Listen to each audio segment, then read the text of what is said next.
তবে শুরু করে নিই। সিস্টেমের প্রপার্টি এগুলাতেই আছে একটু। আচ্ছা, তো আমরা হচ্ছে আজকে একটা এক্সপেরিমেন্ট দিয়ে শুরু করব। ঠিক আছে, মেইনলি আমাদের এই কোর্সটা কয় ক্রেডিট আওয়ারে জানা আছে? 1.5। হ্যাঁ, 1.5। এবং এখানে কি কি আছে আমরা একটু যদি দেখি।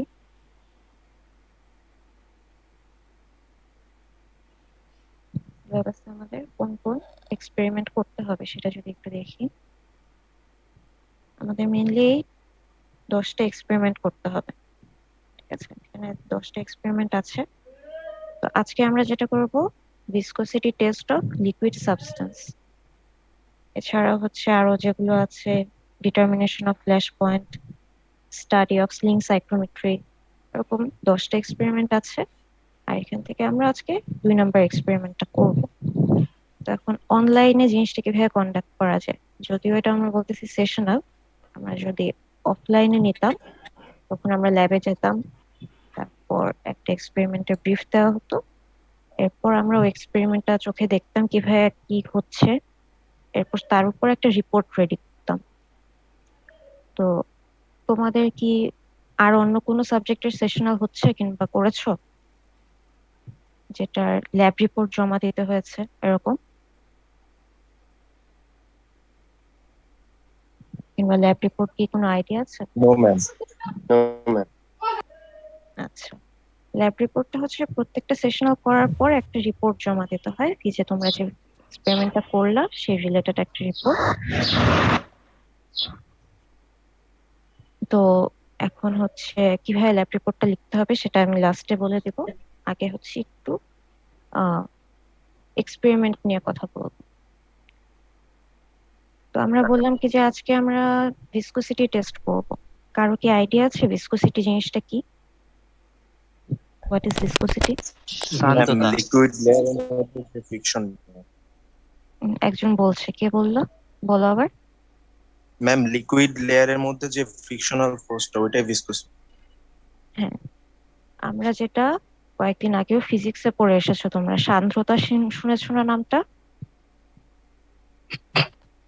মনে আছে? Yes ma'am. ফিজিক্স পড়েছো। হ্যাঁ, ওইটারই ইংলিশে আমরা আজকে দেখবো ভিসকোসিটি। ঠিক আছে, নতুন নতুন অনেক টার্ম আমরা শিখবো, ফার্স্ট ইয়ারে আসছি, অনেক টার্মই হচ্ছে আমাদের একটু নতুন লাগবে, বাট আস্তে আস্তে ইউজ টু হয়ে যেতে হবে। তো আমরা সেখান থেকে কি দেখবো, ভিসকোসিটি টেস্টটা দেখবো। তো ভিসকোসিটি জিনিসটা কি, কি যে যখন একটা লিকুইড আর একটা লিকুইডের দুইটা লেয়ার মধ্যে যখন ফ্লো হয়, তখন তাদের মধ্যে যে ইন্টারনাল রেজিস্ট্যান্সটা হয় সেটাই হচ্ছে ভিসকোসিটি। তার মানে ইন্টারনাল রেজিস্ট্যান্স টু ফ্লো। তোমরা সবাই একটু মিউট রাখবা যদি কোনো কোয়েশ্চেন না থাকে, ঠিক আছে?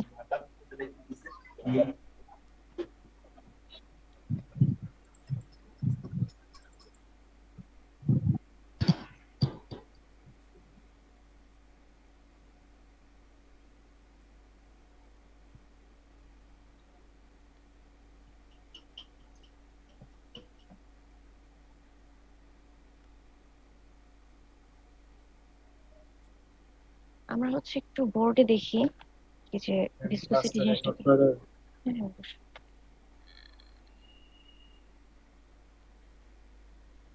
ওকে, আমি হচ্ছে একটা ক্লাসরুম ওপেন করে তোমাদেরকে ইনভাইট করে দেওয়া হবে, এখনো খোলা হয়নি, তারপর তোমাদেরকে অ্যাড দিয়ে দেওয়া হবে। তো আজকে আমরা যেটা দেখছি সেটা হচ্ছে ভিসকোসিটি। যেহেতু বোর্ডে লিখবো, একটু লেখাগুলো বুঝে নিই, ঠিক আছে? আর কিছু বুঝতে না পারলে তখন বলবো।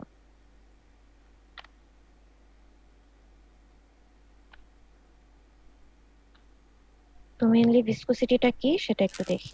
মনে করো একটা প্লেটের মধ্যে, এটা তোমরা আগেও দেখেছো যে এটা কোনো একটা সলিড সারফেস আছে, তার উপর দিয়ে লিকুইড ফ্লো করতেছে মনে করো। তো আমরা কি করলাম কি যে, মনে করি কি যে এখানে একটা প্লেটের মতো আমি এটাকে ইমাজিন করলাম, আপার সারফেস যেটা আছে সেটাকে আমি এফ ফোর্সে পুল করলাম, তাহলে এই প্লেটটা ভি ভেলোসিটিতে মুভ করতে থাকলো। তো এখানে যখন আমি উপরের সারফেসটাকে পুল করব কিংবা এখানে একটা ফোর্স দেব, তখন কি হবে, এখানে একটা ডিফর্মেশন হবে। ডিফর্মেশন বলতে কি বোঝাচ্ছে কি যে এইখানে যদি আমি একটা ফ্লুইড পার্টিকেল মনে করো এইখানে ছিল তার লোয়ার লেভেলটা আর আপার পয়েন্টটা যদি এখানে থাকে, এফ ফোর্সে যখন আমি এটাকে টান দিব তার উপরের সারফেসের একটা পয়েন্ট এখানে ডিফর্ম করে চলে আসবে। আর এখানে যদি নিচের নো স্লিপ কন্ডিশন থাকে, তার মানে এখানে যদি নিচের ফ্লুইড গুলো মুভ না করে, তখন কি হবে, ডিফর্মেশনটা অনেকটা এরকম হবে। এরকমই হবে না? তার মানে যে ফ্লুইডটা ছিল আমার জিরো থেকে এন পয়েন্টে, সেটা কিছুক্ষণ পর চলে যাবে জিরো থেকে এন প্রাইম পয়েন্টে। তার মানে কিছু উপরের যে লিকুইডটা আছে সেটা ডিফর্ম করলো। এখন যদি আমার এখানে ওয়াই অ্যাক্সিস ভার্সেস ভ্যালোসিটির একটা গ্রাফ ড্র করি, সেই জিনিসটা এখানে আমি যদি দেখাই কি যে ভ্যালোসিটি চেঞ্জটা কিভাবে হচ্ছে ওয়াই ডেপথের সাথে। ওয়াই ডেপথ বলতে কি বোঝাচ্ছে কি যে এই যে ফ্লুইডের লেয়ার গুলো আছে সেটা উপরের দিকে হচ্ছে ওয়াই অ্যাক্সিস বরাবর আছে, আর এক্স অ্যাক্সিস বরাবর হচ্ছে আমি কি দেখাচ্ছি এটার ভ্যালোসিটিটা, বিকজ আমি এখানে এফ ফোর্সে টানছি, এর ভ্যালোসিটিটা এক্স অ্যাক্সিস বরাবর আছে। তো আমি যদি এই বরাবর ভ্যালোসিটি ইউটা নেই, কিংবা ভি বলতে পারো, ভি নেই, তাহলে যদি আমি একটা গ্রাফ ড্র করি, সেই গ্রাফটাও অনেকটা এরকম আসবে। এবং এটা দিয়ে বোঝাচ্ছে আমার ভ্যালোসিটি ডেপথের সাথে কিভাবে চেঞ্জ হচ্ছে। বাট ডেপথ যত ইনক্রিজ হচ্ছে আমার ভ্যালোসিটি তত কমতেছে। নর্মালি তোমরা যখন দেখো কি যে যখনই কোনো ফ্লুইডের ফ্লো হয় কোনো নদী কিংবা পুকুরের মধ্যে গিয়ে যদি দাঁড়াও, তাহলে দেখবা, কিংবা হাঁটু যদি ডুবাও, তখন দেখবা কি যে উপরের সারফেসে তুমি ভ্যালোসিটিটা বেশি ফিল করো, যত ডেপথে যাচ্ছ মানে ভ্যালোসিটিটা কম থাকে। ওশানের ক্ষেত্রেও সেরকম। তো এই জিনিসটাই হচ্ছে আমার আহ কি করছে, উপরের লেয়ারটা নিচের লেয়ারের মধ্যে একটা ফ্রিকশন ক্রিয়েট করছে। যত ডেপথে যাচ্ছে আমার ফ্রিকশন তত বেশি বাড়তেছে, এই কারণে সেখানে ভ্যালোসিটিটা কমে যাচ্ছে। তো মেইনলি এখানে মনে করো আমি একটা ছোট সেগমেন্ট নিলাম, এই সেগমেন্টের মধ্যে যে দুইটা ফ্লুইডের লেয়ার আছে, একটা ফ্লুইডের লেয়ার আর একটা ফ্লুইডের লেয়ারের উপর দিয়ে যখন ফ্লো করতে যাচ্ছে, তখন যে একটা বাধা ফেস করছে, যে রেজিস্ট্যান্সটা ফেস করছে, সেটাকে আমরা কি বলছি, ভিসকোসিটি বলছি। আচ্ছা, ভিসকোসিটিটা কি তাহলে? ফ্লুইডের একটা প্রপার্টি। তো ভিসকোসিটি কি সবসময় কনস্ট্যান্ট থাকে? No ma'am. কিসের সাথে চেঞ্জ হতে পারে? টেম্পারেচার। টেম্পারেচারের সাথে কিভাবে চেঞ্জ হয় একজন বলো তো? ব্যাস, ব্যস্তানুপাতিক। টেম্পারেচারের সাথেই থাকে, তারপরে ভেলোসিটির সাথে মানে চেঞ্জ হয়। আমরা এই এক্সপেরিমেন্টের জন্য শুধু টেম্পারেচারের সাথে যে চেঞ্জ হয় সেটা দেখবো। ঠিক আছে? তো মেইনলি আমি কিন্তু এখানে বলতেছি ফ্লুইড। ফ্লুইড হলে কি হয়, ফ্লুইডের মধ্যে কি কি পড়ে? গ্যাস আর লিকুইড দুইটা। গ্যাস আর লিকুইড দুইটাই পড়ে। তো যদি লিকুইড থাকে, যদি লিকুইড থাকে তখন টেম্পারেচারের সাথে চেঞ্জটা কিরকম হয়? প্রপোর্শনালি। প্রপোর্শনালি নাকি না, ইনভার্স? ব্যস্তানুপাতিক।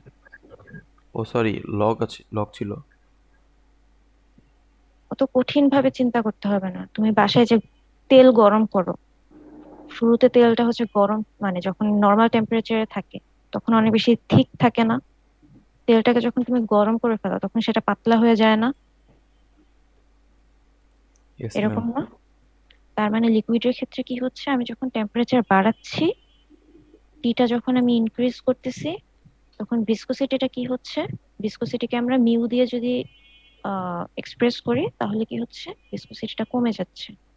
এটা কিসের জন্য? লিকুইডের জন্য। আর গ্যাসের জন্য কি হয়?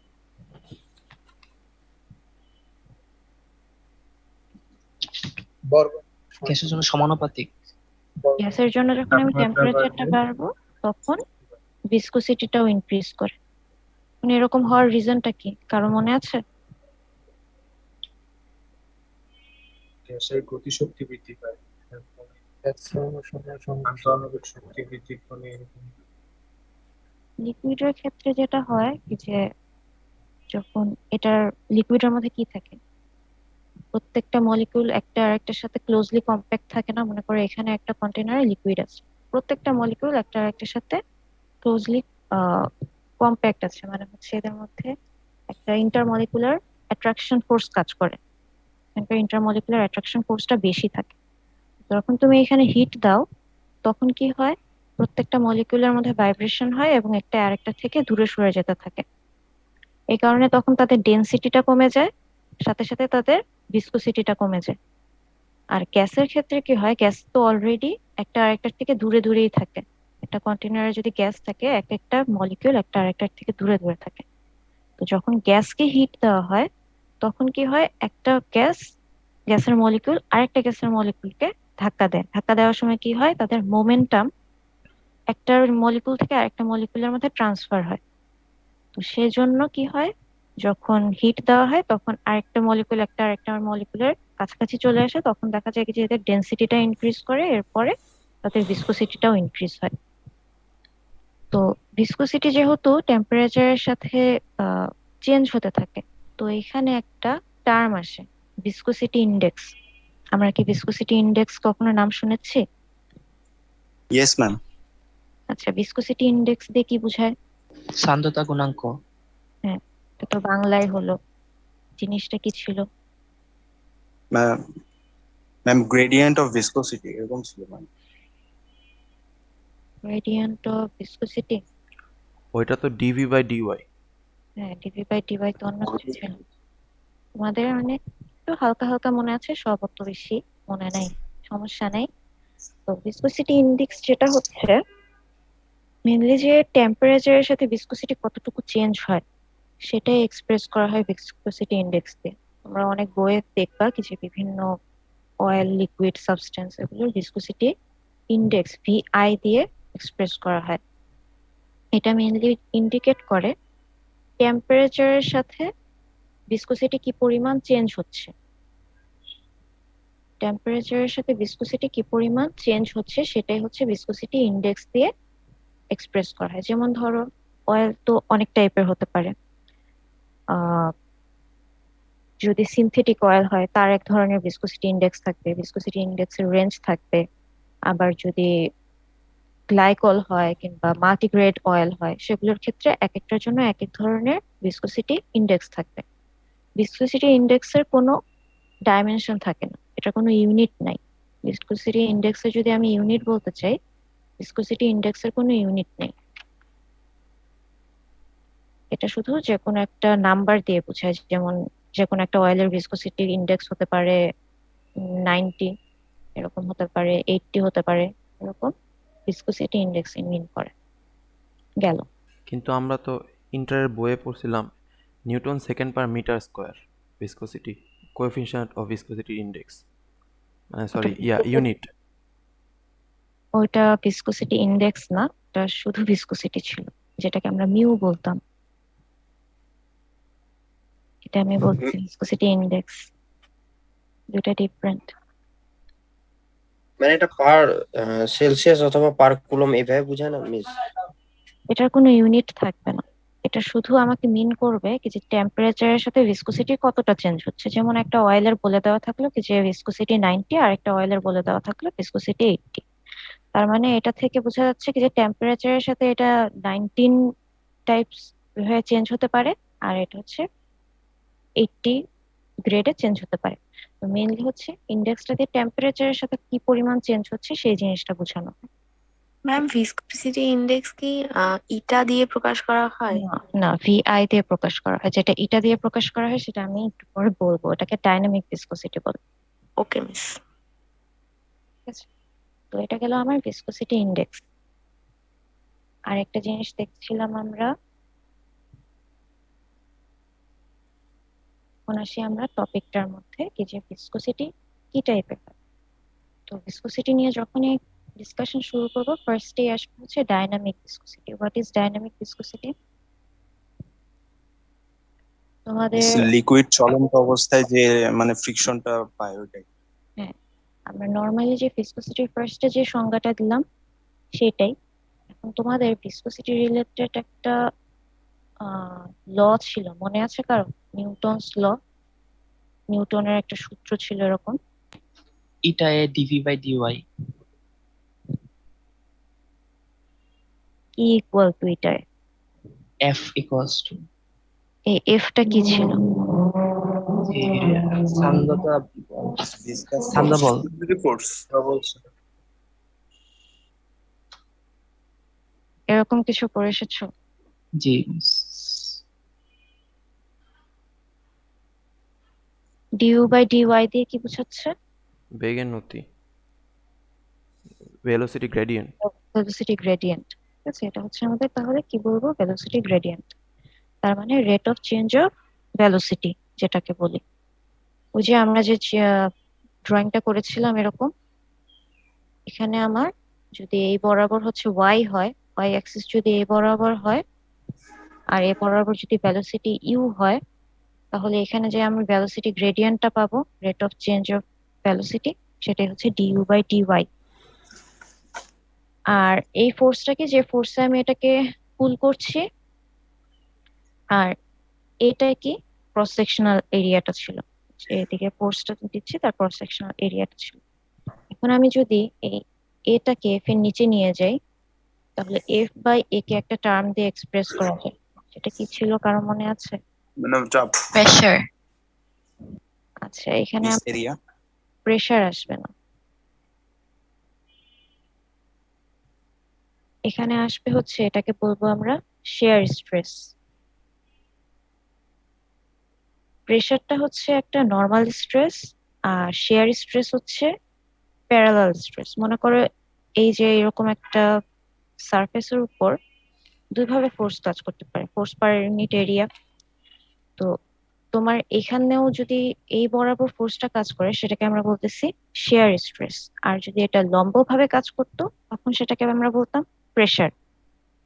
ঠিক আছে, লিকুইডের উপর যখন কোনো লম্বভাবে কোনো ফোর্স কাজ করে, যেমন অ্যাটমসফিয়ারিক প্রেসারটা কি লম্বভাবে দেয়, সেটাকে তখন আমরা বলি প্রেসার। তো নর্মাল স্ট্রেস গুলোকে আমরা কি জানি, প্রেসার নামে জানি। কিন্তু এখানে আমার যেটা আসতেছে, ফ্লুইডটা ফ্লুইডের ফোর্সটা প্যারালালি কাজ করতেছে, তাই না? তাহলে এটাকে কি বলবো, শেয়ার স্ট্রেস বলবো।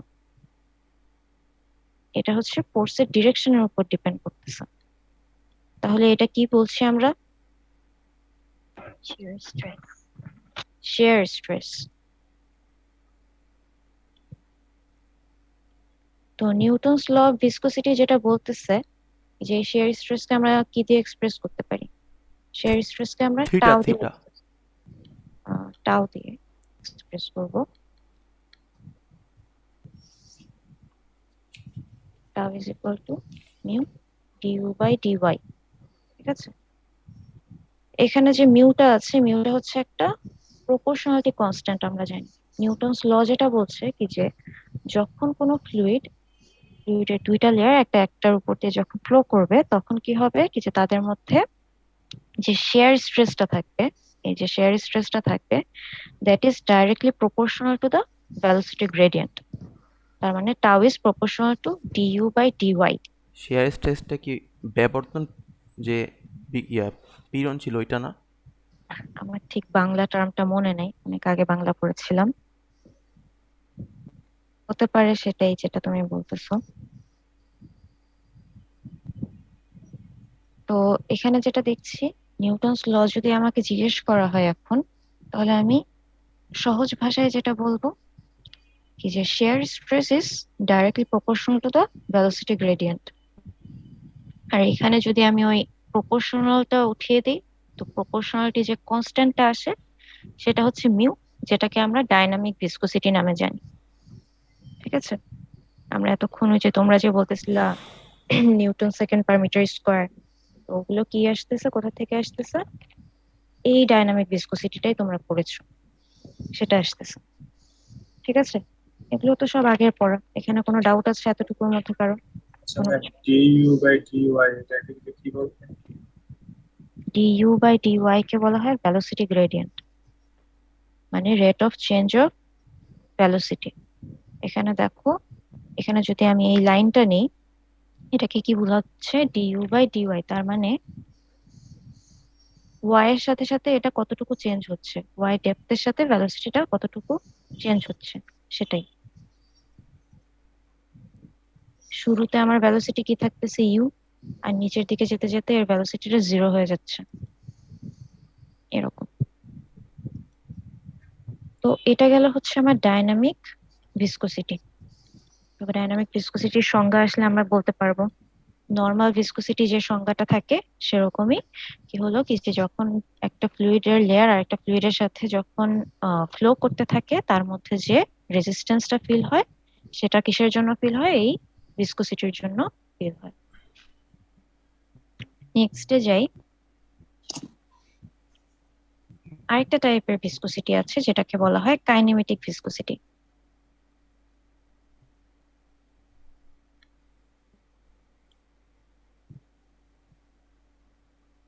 কাইনেমেটিক ভিসকোসিটিটা কি? এটাও হচ্ছে resistance to flow but under the influence of gravitational force. এটা দিয়ে কি বুঝালো? মানে হচ্ছে আগেরটা কি ছিল, আমি যখন কোনো সলিড সারফেসের উপর দিয়ে ফ্লুইডটাকে ফ্লো করতাম তারপর যে ফ্লুইডটার রেজিস্ট্যান্স ফিল করতো সেটা। আর কাইনেমেটিক ভিসকোসিটিটা বলতেছে কি যে গ্র্যাভিটেশনাল ফোর্স, অর্থাৎ এখানে জি এর একটা কি বলবো ইনফ্লুয়েন্স থাকবে গ্র্যাভিটেশনাল ফোর্স। তার মানে মনে করো তুমি একটা কন্টেনার থেকে যখন কোনো লিকুইডকে ঢালতে নিবা, সেইটা ঢালার সময় কোন ফ্লুইডটা ফার্স্ট তুমি ঢালতে পারবা সেটা হচ্ছে কাইনেমেটিক ভিসকোসিটির উপর ডিপেন্ড করে। তো কাইনেমেটিক ভিসকোসিটি এটাকে হচ্ছে আমরা নিউ দিয়ে এক্সপ্রেস করি। Nu is equal to mu by rho. মিউটা কি? আমাদের যে ডাইনামিক ভিসকোসিটিটা পেয়েছিলাম সেটা, এন্ড রোটা হচ্ছে ডেনসিটি, যে লিকুইডটা নিয়ে কাজ করতেছে সেই লিকুইড কিংবা ফ্লুইডের ডেনসিটি। তার মানে কাইনেমেটিক ভিসকোসিটির ডেফিনেশনটা কি আসবে? It is the ratio of dynamic viscosity to the density of the fluid অথবা মানে লিকুইড। এটার ইউনিট কি তাহলে ডাইনামিক ভিসকোসিটির মতো আসবে না ডিফারেন্ট আসবে? ডিফারেন্ট আসবে। এটার ইউনিটটা কি হবে?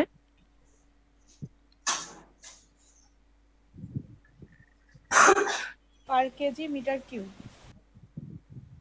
পার লিটার মিটার কিউব এরকম? না, এটা হচ্ছে মিটার স্কোয়ার পার সেকেন্ড। এটার ইউনিটটা হবে হচ্ছে মিটার স্কোয়ার পার সেকেন্ড। আচ্ছা, আমাদের পয়েজের কথা মনে আছে কিংবা স্টোকের কথা মনে আছে? এই ইউনিটগুলো ইয়েস ম্যাম। পয়েজ কার ইউনিট ছিল? মিউ। মিউ এর, তার মানে ডাইনামিক ভিসকোসিটির ইউনিট ছিল পজ। আর স্টোকস কার ইউনিট ছিল? স্টোকস তো আমরা পাই নাই। স্ট্রোকস তো ফোর্স বলছিলাম, স্ট্রোকস ফোর্স। স্ট্রোক হচ্ছে একটা ল ছিল। স্টোক করেই নেই। তাহলে হচ্ছে কাইনেমেটিক ভিসকোসিটির আরেকটা ইউনিট আছে, সেটাকে আমরা স্টোকস বলি।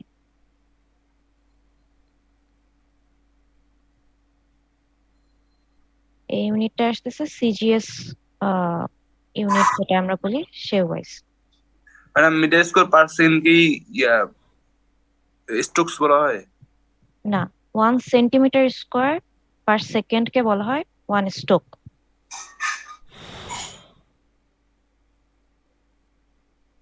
ঠিক আছে? ম্যাম আরেকবার এই জিনিসটা দিয়ে বোঝানো হয় এটা কি, এটা একটু আবার বলে ভালো হতো। কাইনেমেটিক ভিসকোসিটিতে কাইনেমেটিক ভিসকোসিটি হচ্ছে মেইনলি, এটাও রেজিস্ট্যান্স টু ফ্লো। এটা হচ্ছে ডেনসিটির সাথে আমরা অনেক যখন সামনের দিকে, যখন উপরের দিকে যাবা, লেভেল 3 লেভেল 4 এ যাবা, তখন দেখবে কি যে অনেক ইকুয়েশন ডিরাইভ করার সময় সেখানে মিউ বাই রো একটা টার্ম আসে। তো ইঞ্জিনিয়ার্সরা কি করেছে, এইখানে এই মিউ বাই রো কে একটা নতুন নাম দিয়েছে, সেটাকে বলা হয় কাইনেমেটিক ভিসকোসিটি। এই ভিসকোসিটিটা দিয়ে মেইনলি বোঝানো হয় যে আমার যে কোনো একটা অয়েলকে আমি যখন একটা কন্টেনার থেকে আরেকটা কন্টেনারে ধরো ঢালতে যাব, তখন কোন অয়েলটা ফার্স্ট ঢালতে পারবো আমি। মনে করো তুমি একটা পানি ঢালতে যে পরিমাণ সময় লাগে, একটা তেল ঢালতে তার টাইমটা ডিফারেন্ট লাগে। কোনটা ঢালতে বেশি ইজি হয় সেটা দেখার জন্য, ডেনসিটির সাথে রিলেশনটা কিরকম সেটা দেখার জন্য হচ্ছে কাইনেমেটিক ভিসকোসিটি আরেকটা নতুন টার্ম দেওয়া। কাইনেমেটিক ভিসকোসিটিটার ইউনিটটা কি?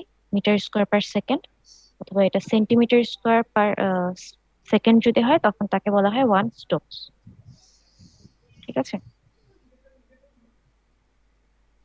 তো এতটুকুর মধ্যে কারো কোনো ডাউট নাই? আমরা এখন শুধু মানে ডেফিনেশন গুলা দেখলাম কিছু কি কি টাইপের ভিসকোসিটি থাকে এবং কিভাবে কোনটার ইউনিট কিরকম হয়। তো আমার যখন ধরো কুইজ থাকতে পারে, কুইজে বলা থাকতে পারে যে স্টোকস কার ইউনিট বা পয়েস কার ইউনিট, এই জিনিসটা মনে রাখতে হবে। তো স্টোকস কে টি দিয়েও এক্সপ্রেস করা হয়। আর এটা সিজিএস এ যেহেতু সেন্টি স্টোক থাকতে পারে, এরকম থাকতে পারে। আর পয়েজের ক্ষেত্রে আমরা দেখেছি কি যে ডাইনামিক ভিসকোসিটির ক্ষেত্রে আমাদের পয়েজ থাকতে পারে, আর ওটা যেহেতু সিজিএস এ থাকে তো ওখানে সেন্টি পয়েজও থাকতে পারে এরকম। তো ইউনিট গুলো আমরা দেখলাম। এখন আরেকটা জিনিস দেখি, নিউটনিয়ান ফ্লুইড আর নন নিউটনিয়ান ফ্লুইডের মধ্যে ডিফারেন্স কি? আমরা যেটা দেখলাম এখানে নিউটনস ল অফ ভিসকোসিটি, হ্যাঁ এখানে যে আমরা নিউটনস ল অফ ভিসকোসিটিটা দেখলাম, যেসব ফ্লুইড এই নিউটনস ল অফ ভিসকোসিটিকে ফলো করবে তাদেরকে বলা হয় নিউটনিয়ান ফ্লুইড। তো কয়েকটা নিউটনিয়ান ফ্লুইডের নাম বলো যেটা হচ্ছে ডিফর্ম করবে ফোর্স দিলে। মনে করো এরকম একটা লিকুইড থাকে, তার উপর ফোর্স দিলে সেটা ডিফর্ম করবে, এরকম ফ্লুইডের নাম বলো তো। ওয়াটার, ওয়াটার, এয়ার, অয়েল, এগুলো সবই হচ্ছে নিউটনিয়ান ফ্লুইড। এখন এই যে ইকুয়েশনটা দেখতেছি tau is equal to mu du by dy, এটা কিসের ইকুয়েশন? এটা কি সার্কুলার ইকুয়েশন, লাইনের ইকুয়েশন, স্ট্রেট লাইনের ইকুয়েশন, না কিরকম ইকুয়েশন বলতো? Straight line. স্ট্রেট লাইনের ইকুয়েশন, যেটাকে আমরা কম্পেয়ার করতে পারি y is equal to mx mx। এখানে কোনো c নাই, তাহলে এটা কোন দিক দিয়ে যাবে? অরিজিন দিয়ে যাবে। হ্যাঁ, তাহলে এখানে যদি আমি viscosity versus du by dy এর একটা গ্রাফ প্লট করি, তাহলে তার স্লোপটা কি হবে? স্লোপটা হচ্ছে মিউ হবে, যেটা হচ্ছে এম ছিল, ঢাল যেটাকে বলতাম আমরা, সেটা আসতেছে কি মিউ।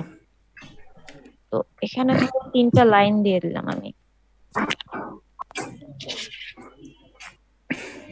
ঠিক আছে? এখন এই তিনটা লাইনের মধ্যে যে কোনো একটা আছে অয়েল, একটা আছে ওয়াটার, আর একটা আছে এয়ার। এই লাইনগুলো দেখে স্লোপ গুলো দেখে কি বলা যাবে কি যে কোনটা এয়ার কোনটা অয়েল? ম্যাডাম উপরেরটা ওয়াটার। ওয়াটার, যাবে ওয়াটার, যে কোনো এক পাশে কনস্ট্যান্ট ধরে নিতে হবে। এয়ার কোনটা হবে বলো? এর সবার নিচেরটা। হ্যাঁ, সবার নিচেরটা হবে এয়ার। এয়ারটা কেন সবার নিচেরটা হবে? কজ হচ্ছে এটা দিয়ে কি বোঝাচ্ছে কি যে এটা Stress কম। কোএফিসিয়েন্ট অফ ভিসকসিটি কম, কম। তার মানে এটার Shear stress কম। ভিসকোসিটিটা কম। আর যদি আমি অয়েল নেই, অয়েলের ভিসকোসিটিটা কি বেশি, তাহলে যত বেশি স্টিপার হবে একটা স্লোপ, সেখান থেকে আমি বুঝতে পারবো যে ওটা অয়েল ইন্ডিকেট করতেছে। আর যত বেশি ফ্ল্যাট হবে আমার স্লোপটা, সেটা হচ্ছে এয়ার কিংবা কোনো গ্যাসিয়াস ফ্লুইড করতে পারে।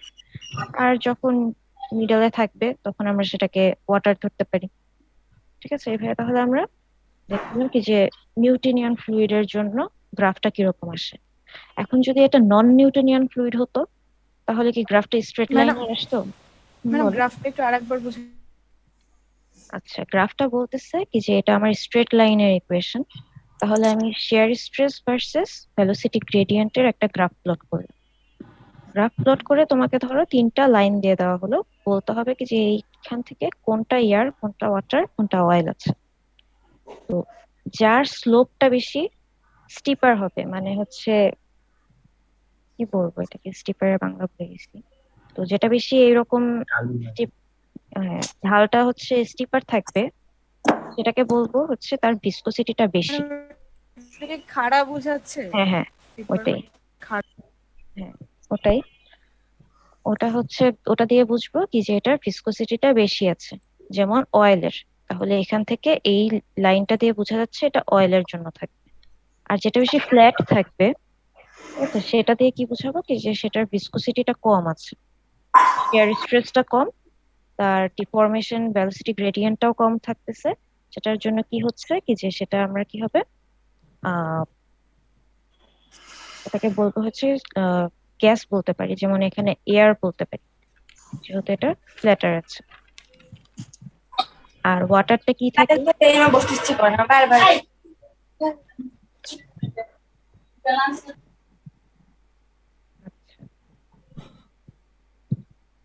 তো এটাই হলো হচ্ছে নিউটোনিয়ান ফ্লুইডের জন্য। আর নন নিউটোনিয়ান ফ্লুইড তাহলে কি হবে? যখনই ধরো টাও ভার্সেস ডিউ বাই ডিওয়াই এর একটা গ্রাফ দেওয়া হলো এবং সেখানে যখন দেখলা কি যে আহ এখানকার যে লাইনগুলো দেখা যাচ্ছে সেই লাইনগুলো যদি স্ট্রেট লাইন না হয়, কখনো এরকম কার্ভেচার থাকতে পারে, এরকম কার্ভেচার থাকতে পারে, তখন তাদেরকে আমরা দেখেই বুঝবো কি যে এটা নন নিউটোনিয়ান ফ্লুইড। নন নিউটোনিয়ান ফ্লুইড কোনগুলোকে বলবো? যেটার মধ্যে নন নিউটোনিয়ান ফ্লুইডের একটা এক্সাম্পল দাও তো, যেটা ফ্লো করবে না বাট ওটা ফ্লুইড। মার্কারি। জেল টাইপের যে হানি। জেল টাইপের যে জিনিসগুলো থাকে, যেমন জেলি টাইপের যে জিনিসগুলো থাকে, এগুলো কিন্তু ফ্লুইডই ধরি আমরা, কিন্তু সেই জিনিসটা কিন্তু নর্মালি ফ্লো করে না। তারপর ধরো পেস্ট থাকতে পারে, এটা কি নর্মালি তুমি ঢালতে পারতেছো পেস্ট? না, তোমার একটা মানে যখন ইয়ে থেকে বের করতে হয় তখন পুশ করতে হয়, এরকম। তো এই টাইপের ফ্লুইড গুলো হচ্ছে আমরা কি হবে? নন নিউটোনিয়ান ফ্লুইড হবে। এবং সেগুলোর গ্রাফ থেকে আমরা দেখতে পারবো কি যে তারা স্ট্রেট লাইন ফলো করে না। ম্যাডাম এগুলো কি প্যারাবোলা না বক্ররেখা? প্যারাবোলা টাইপের হতে পারে, এক এক ফ্লুইডের এক এক রকম হতে পারে, এটা সবসময় একই রকম যে ফলো করবে তা না। ঠিক আছে, এটা এক ধরনের ফ্লুইডের জন্য, এটা আরেক ধরনের ফ্লুইডের জন্য। এটা ধরো জিরো থেকে না শুরু হয়ে এই পর্যন্ত এখান থেকে শুরু হলো, এরকম এক এক ফ্লুইডের জন্য এক এক রকম। এটা জেনারেল কোনো নন নিউটনিয়ান ফ্লুইডের জন্য জেনারেল কোনো কিছু থাকবে না। মেইন কথা, নন নিউটনিয়ান ফ্লুইড হলে তাদের রিলেশনশিপটা স্ট্রেট লাইনের আসবে না। এটার যেরকম এয়ার ওয়াটারের জন্য স্ট্রেট লাইন এসেছিল, এদের স্ট্রেট লাইন আসবে না, এটাই। তো এতটুকুর মধ্যে তাহলে ডেফিনেশন এগুলো আমাদের জানা হলো। এখন আমরা হচ্ছে ল্যাব শিটে যাই। ল্যাব শিটে কি আছে?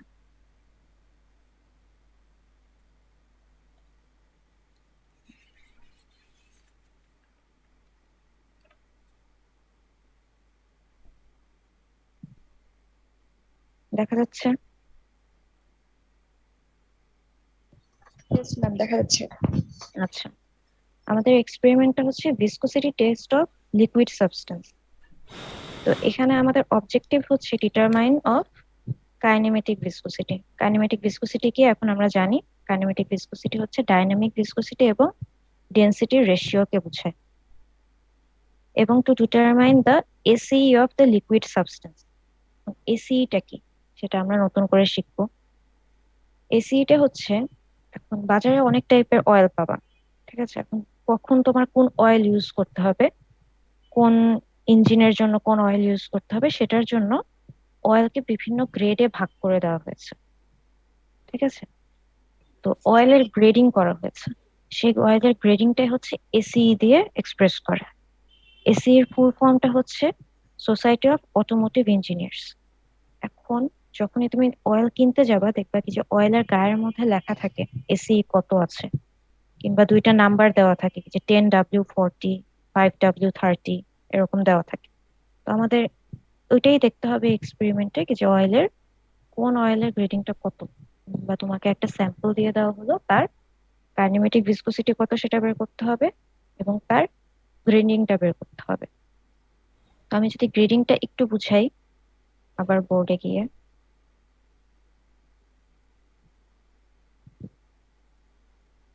গ্রেডিংটা কি, অয়েলের গ্রেডটা বলতে কি বোঝায়? তোমরা কি কেউ জানো অয়েলের গ্রেড আছে কিংবা কেউ দেখেছো? No ma'am. আচ্ছা, গ্রেড অফ অয়েল। তো গ্রেড অফ অয়েল হচ্ছে অয়েলকে বিভিন্ন গ্রেডে ভাগ করা হয়েছে। মনে করা হয় যে SE30, SE40, এভাবে হচ্ছে অয়েলের গ্রেডিং করা হয়। এই অয়েলের গ্রেডিং করা হয়েছে হচ্ছে একটা স্পেসিফিক টেম্পারেচারে। এটা একটা অর্গানাইজেশন, তারা হচ্ছে ভাগ করে দিয়েছে কি যে আহ, কোন অয়েলটার গ্রেড কত। তো এই এসি নাম্বার গুলা ধরো 0 থেকে 80 পর্যন্ত থাকতে পারে, 80 কিংবা এরও বেশি থাকতে পারে, 140, এক একটার জন্য এক এক রকম থাকতে পারে। গিয়ার অয়েলের জন্য ডিফারেন্ট থাকে, ক্র্যাঙ্ক অয়েলের জন্য ডিফারেন্ট থাকে। তো এরকম অনেক ধরনের গ্রেডিং থাকতে পারে। এটা মনে করো এসি গ্রেডিং, 0 থেকে আমি 80 ধরলাম, 100 ধরলাম। তো এসি যখন লোয়ার থাকবে, মনে করো এসি 0, এসি 5, এসি 10, তখন তাদেরকে আমরা বলবো হচ্ছে থিন অয়েল। আর যখন এসি 70, এসি 80 থাকে তখন তাদেরকে বলা হয় থিক অয়েল। ঠিক আছে, এখন আমার ভিসকোসিটির সাথে মানে ভিসকোসিটির উপর বেস করে আমার এই অয়েলের গ্রেডিং করা হয় বিভিন্ন অয়েলকে। কোনটা থিক অয়েল, কোনটা থিন অয়েল, আমার সিচুয়েশন ওয়াইজ আমার এখন এই ইঞ্জিনের মধ্যে থিক অয়েল ইউজ করতে হবে না থিন অয়েল ইউজ করতে হবে, সেটার উপর বেস করে নিয়ে অয়েলকে গ্রেড করা হয়। তো এই গ্রেডিং এর কি দরকারটা, থিন অয়েলটা কখন ইউজ করতে হয়, থিক অয়েলটা কখন ইউজ করতে হয়, মেইনলি আমাকে একটা জিনিস বলো, এই যে অয়েল আর ফুয়েলের মধ্যে ডিফারেন্স কি? মনে করো ইঞ্জিন অয়েল দেই আমরা গাড়িতে, তারপর আবার ফুয়েলও দেই। ফুয়েলের কাজ কি থাকে, অয়েলের কাজ কি থাকে? ফুয়েলটা হচ্ছে বার্ন করে এনার্জি ক্রিয়েট করে, তারপরে অয়েল কম্বাস্টেবল, ফুয়েল না, ফুয়েল কম্বাস্টেবল এবং অয়েল কম্বাস্টেবল না। হ্যাঁ, এটাই মেইনলি হচ্ছে আমরা ফুয়েলটা দেই কিসের জন্য, কি যে একটা ইঞ্জিনকে রান করার জন্য। আর অয়েলটা কিসের জন্য ইউজ করি? আমার লুব্রিক্যান্ট হিসেবে। লুব্রিকেন্ট ফ্রিকশন হিসেবে। করার হ্যাঁ, আমাদের যখন অনেকগুলো মুভিং পার্ট থাকে তখন কি হতে পারে, দুইটা সলিড সারফেস যখন পিস্টন সিলিন্ডারের মধ্যে যখন মুভমেন্ট হচ্ছে তখন অনেক হিট জেনারেট হতে পারে। তার মাঝখানে আমি কি করে দিতে পারি, এরকম লুব অয়েল দিতে পারি, তাহলে যাতে রানিংটা স্মুথ হয়, ওখানে কোনো নয়েজ হবে না, তারপর তার ফ্রিকশনটা কমে গেল, হিট জেনারেশন কমে গেল। তো এগুলো সবকিছু কন্ট্রোল করার জন্য আমরা অয়েল ইউজ করি। এক এক ধরনের ইঞ্জিনের জন্য এক এক টাইপের অয়েল ইউজ করা হয়, কখন থিক অয়েল ইউজ করবো, কখন থিন অয়েল ইউজ করবো।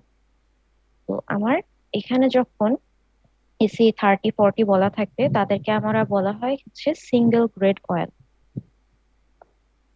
এদেরকে কি বলা হয়, সিঙ্গেল গ্রেড অয়েল। তার মানে হচ্ছে এটা যে অয়েলটা আছে তাকে একটা সিঙ্গেল গ্রেড দিয়ে এক্সপ্রেস করা হচ্ছে। যখন এসি 30 বলবে তার মানে হচ্ছে এইটা হচ্ছে মিড রেঞ্জের একটা কোনো অয়েল আছে। এসি 5 বলা থাকলে সেটা বলবো কি থিন অয়েল। এসি 70 বললে সেটা হয়ে যাবে থিক অয়েল। তার মানে এসি যত বাড়তে থাকবে অয়েলের থিকনেসটা তত ইনক্রিজ হতে থাকবে। এটা হচ্ছে আমার সিঙ্গেল গ্রেড অয়েলের জন্য। কোন গ্রেডের জন্য? সিঙ্গেল গ্রেডের জন্য। অয়েল কি ফুয়েল হিসেবে ইউজ করে না? না, পেট্রোল ডিজেল এগুলো ফুয়েল হিসেবে ইউজ করবা, বাট অয়েলটা হচ্ছে লুব্রিকেন্ট হিসেবে ইউজ করবা। ম্যাডাম অয়েলটা তো মেইনলি কি জানি বলে মোবিল না? হ্যাঁ, ইঞ্জিন অয়েল যেটা ইউজ করো। তো এখানে আমরা দেখলাম সিঙ্গেল গ্রেড অয়েলটা কিরকম থাকে, এসি 30, এসি 40 দিয়ে বোঝানো হয়। আরেকটা আছে গ্রেডিং, সেটা হচ্ছে multi grade oil. Multi grade অয়েলটা কি করে? মাল্টি গ্রেড অয়েলের মধ্যে অয়েলের গায়ের মধ্যে লেখা থাকবে এরকম 10W40 কিংবা 5W30, যে কোনো নাম্বার দিয়ে ডাব্লিউ এর সামনে একটা নাম্বার দেওয়া থাকবে, ডাব্লিউ এর পরে একটা নাম্বার দেওয়া। তোমরা যদি এরকম অয়েল কিনতে যাও, যদি এখানে আসি স্ক্রিনে ধরো,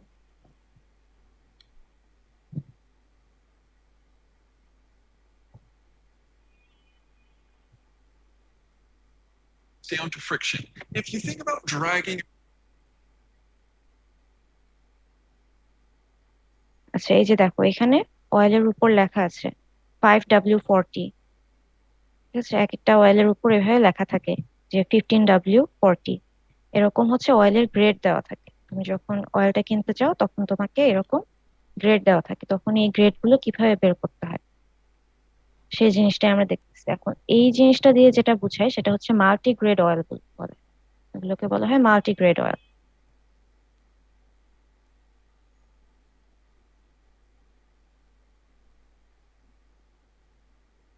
মাল্টিগ্রেড অয়েলের কাজ কি, এখানে কি কি আছে? মাল্টিগ্রেড বলতেই কি বোঝাচ্ছে, কি যে এখানে দুই টাইপের অয়েল থাকতেছে, তার মিক্সচার থাকতেছে। তো এখানে এসএই 10 W40 তে যেটা থাকে এখানে হচ্ছে SE10 আর SE40 দুইটা অয়েলের মিক্সচার থাকতেছে, এবং এই ডাব্লিউটা দিয়ে বোঝাচ্ছে উইন্টার। ঠিক আছে, অদ্ভুত না? এখানে মাঝখানে একটা উইন্টার দিয়ে কি বোঝাচ্ছে? কারো মাথায় কিছু আসে উইন্টার কেন আসলো এত কিছু থাকতে? একটু ভেবে বলো তো কেন।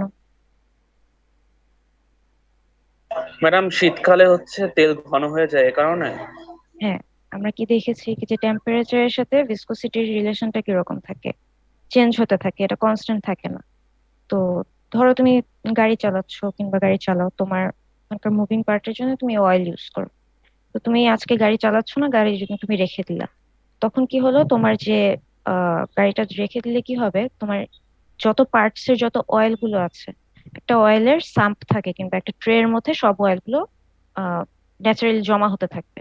তো পরের দিন সকালবেলায় তুমি যখন যাচ্ছ কি যে গাড়িটা স্টার্ট দিবা, তখন তো টেম্পারেচার মনে করো যে ধরো শীতকাল এখন আছে, তখন কি হয়ে যাচ্ছে, অয়েলটা আরো বেশি থিক হয়ে যাচ্ছে।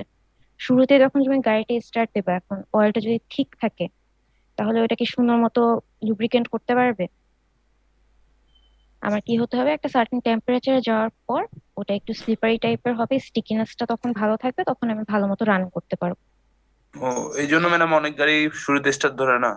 হ্যাঁ, কজ হচ্ছে আমার যদি অয়েলটা শুরুতে স্টার্ট না হয়, মানে স্টার্টের অবস্থা যদি বেশি ঠিক থাকে, তাহলে সে কি করতে পারে না, মুভিং পার্ট গুলোকে ভালো লুব্রিকেন্ট দিতে পারে না। সে কারণে কি করতে হয় কি যে এখানে মাল্টিগ্রেড অয়েল ইউজ করতে হয়। মাল্টিগ্রেড অয়েল গুলো কিসের জন্য, এই যে থিন অয়েল যেটা আমি ইউজ করতেছি, এটা কিসের জন্য ইউজ করতেছি, আমার কোল্ড স্টার্টের জন্য।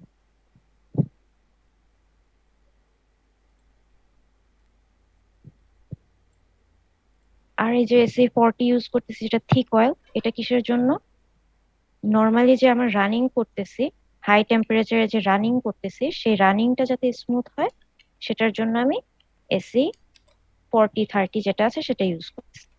নর্মালি আমাদের যদি টেম্পারেচারের কোনো ঝামেলা না থাকতো, তখন আমরা কি করতে পারতাম, সিঙ্গেল গ্রেড অয়েল দিয়ে চালিয়ে দিতে পারতাম।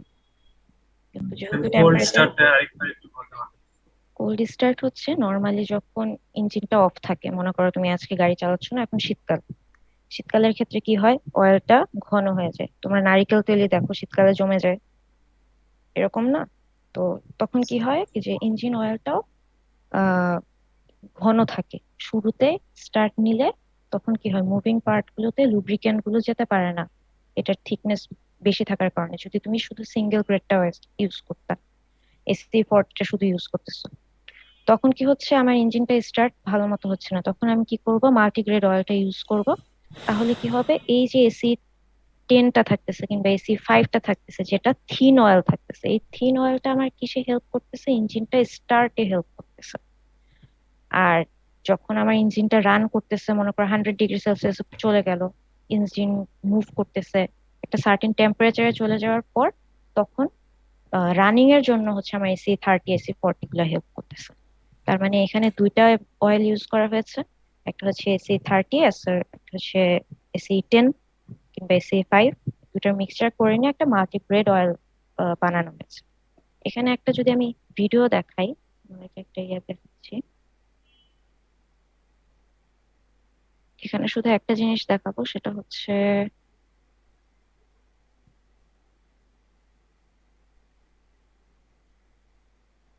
থিকনেস বেশি থাকলে কি জমে যায় তাড়াতাড়ি? হুম, এখানে দেখো, আচ্ছা, এখানে যে জিনিসটা দেখাবে কি যে সেম গ্রেডের দুটা অয়েল নিবে, অয়েল দুটো নেওয়ার পর ওটা টেম্পারেচার ডিফারেন্ট রেখে দেখানো হবে কি যে কোনটার মধ্যে দিয়ে মানে কোন সাবস্টেন্স ইজিলি ফ্লো করতে পারে।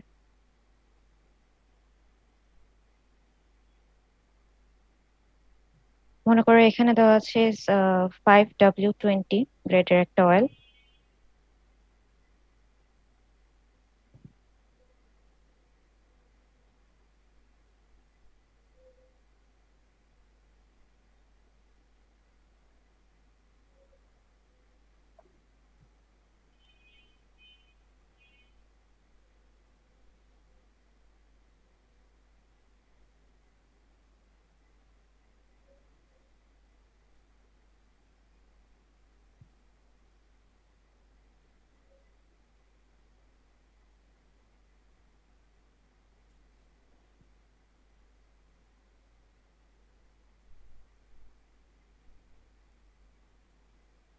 এখানে দুইটা অয়েল নেওয়া হয়েছে, দুইটাই হচ্ছে 5W30।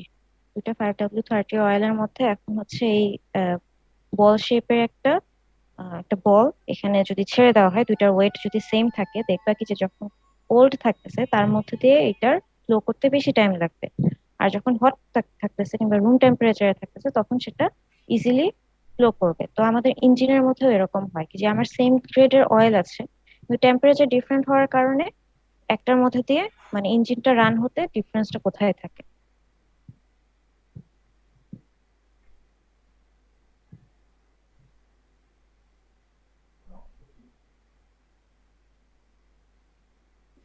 এটা ফ্লো হতে একটু টাইম বেশি লাগছে, এটা ইজিলি ফ্লো হয়ে গেল, কিন্তু দুইটা অয়েলের গ্রেড সেমই ছিল।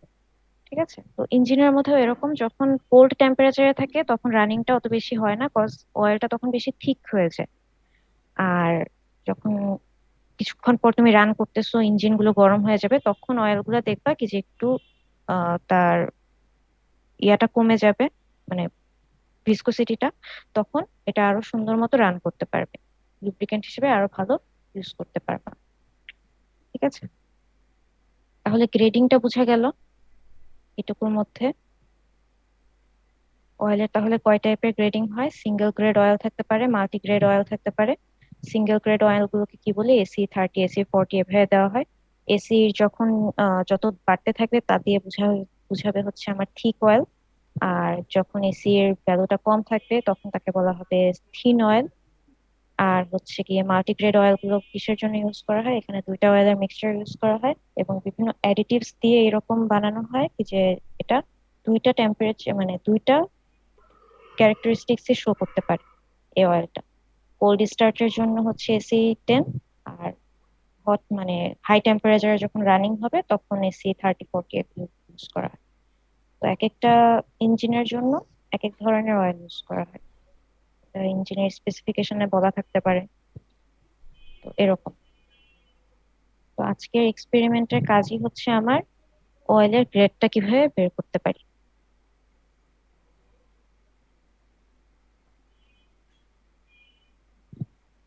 আচ্ছা, এখন আমরা যে ডিভাইসটা দিয়ে এই এক্সপেরিমেন্টটা করব সেটাকে বলা হয় সেভ ভোল্ট ভিস্কোমিটার।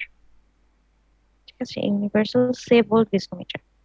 সেটা দিয়ে হচ্ছে আমার যেটা করা হয়, ডিভাইসটার মধ্যে তুমি কিছু পরিমাণ অয়েল দিবা। অয়েল দেওয়ার পর সেখানে কি করতে হবে যে টেম্পারেচার কন্ট্রোলার থাকে, একটা সার্টেন টেম্পারেচারে আমি রাইজ করব, 100 ডিগ্রি অথবা 40 ডিগ্রি সেলসিয়াস টেম্পারেচারের মধ্যে আমি টেম্পারেচার রাইজ করব। যে অয়েলটা নিব সেই অয়েলটার টেম্পারেচার রাইজ করব। রাইজ করার পর আমি একটা বিকারের মধ্যে, মনে করো একটা সেবল স্যাম্পল কাপ থাকে, একটা কাপের মধ্যে ওই 60 ml পর্যন্ত অয়েল ফিল হতে কি পরিমাণ টাইম লাগে সে টাইমটা রেকর্ড করব। রেকর্ড করার পর আমরা যেটা করব সেটা হচ্ছে আমরা বের করব যে কাইনেমেটিক ভিসকোসিটি কত আসে। কাইনেমেটিক ভিসকোসিটির এখানে একটা ডাইরেক্ট ইকুয়েশন দেওয়া আছে। তো এরপরে যেটা করা হয়, এখানে একটা গ্রাফ আছে, এই গ্রাফ থেকে অয়েলের ভিসকোসিটিটা বের করা হয়। এই গ্রাফটার মধ্যে কি আছে? Stable universal second, temperature versus একটা গ্রাফ আছে। ঠিক আছে, টেম্পারেচারটা এখানে ফারেনহাইটে দেওয়া আছে। তোমাদের যদি এক্সপেরিমেন্ট করার সময় ডিগ্রি সেলসিয়াসে দেওয়া থাকে সেটাকে ফারেনহাইটে কনভার্ট করবা। আর হচ্ছে যে সেকেন্ডটা আসে, আমি যে বললাম যে 60 ml অয়েলকে ঢালতে যে পরিমাণ সময় লাগে, এখন ঢালবো কিভাবে? সেবল ভিস্কোমিটারের কাজটাকে আমি এক্সপেরিমেন্টটা যখন দেখাবো তখন ক্লিয়ার হয়ে যাবে। তো এই চার্ট থেকে আমাদের কি করতে হবে? বের করতে হবে কি যে আমি যে অয়েলটা নিলাম সে অয়েলের এসএই কত। এটা হচ্ছে সিঙ্গেল গ্রেড অয়েলের জন্য একটা স্যাম্পল চার্ট দেওয়া আছে কি যে যে অয়েলটা তোমাকে দেওয়া হয়েছে সেটা AC10 হতে পারে, 20 হতে পারে, 70 হতে পারে, সিলিকন অয়েল হতে পারে, গ্লাইকল হতে পারে। তো ওগুলো বের করতে হবে এই চার্ট থেকে। আর এখানে কি করতে হয়? এখানে কাইনেমেটিক ভিসকোসিটিটা বের করতে হয়। এই এখানে যে কয়টা স্যাম্পল দেবে সেটাই। আমরা হচ্ছে ভিডিওটা যদি একটু দেখি তাহলে ক্লিয়ার হয়ে যাবে।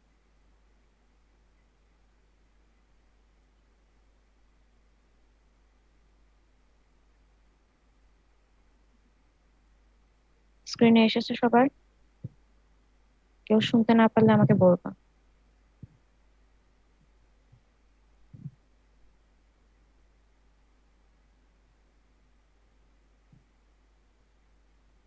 আমরা এখন যে এক্সপেরিমেন্টটা করবো এটার নাম হচ্ছে viscosity test of liquid substance.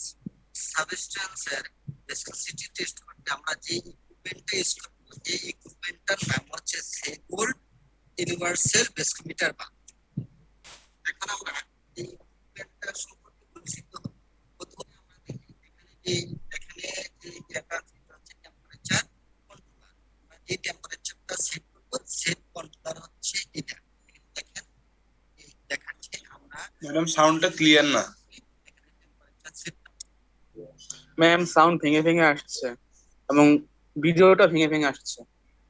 জুমে যখন দেখে জুমে হচ্ছে একটু কেটে কেটেই আসছে। আমি তোমাদেরকে আবার যখন ভিডিওটা দিয়ে দিব তখন একটু ক্লিয়ারলি দেখে নিতে হবে, বিকজ জুমে তো হয় না।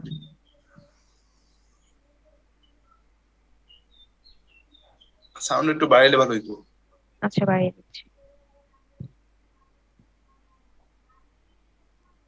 করে দিতে পারবো যে টেম্পারেচারে আমরা ভিসকোসিটি নির্ণয় করব। এটা হচ্ছে থার্মোস্টার। এই থার্মোস্টার দিয়ে আমি টেম্পারেচারটাকে কন্ট্রোল করব, কম বেশি করব। এবং এটা হচ্ছে থার্মোস্টার কন্ট্রোলার বাল্ব। হ্যাঁ, কাট আউট, এটা হচ্ছে থার্মোস্টার কাট আউট। এটা হচ্ছে স্যাম্পল কাপ। আমি স্যাম্পল কতটুকু দিব এখানে দেখেন একটা পিন দেওয়া আছে ভিতরে, এই পিন সমান আমি স্যাম্পল দিব।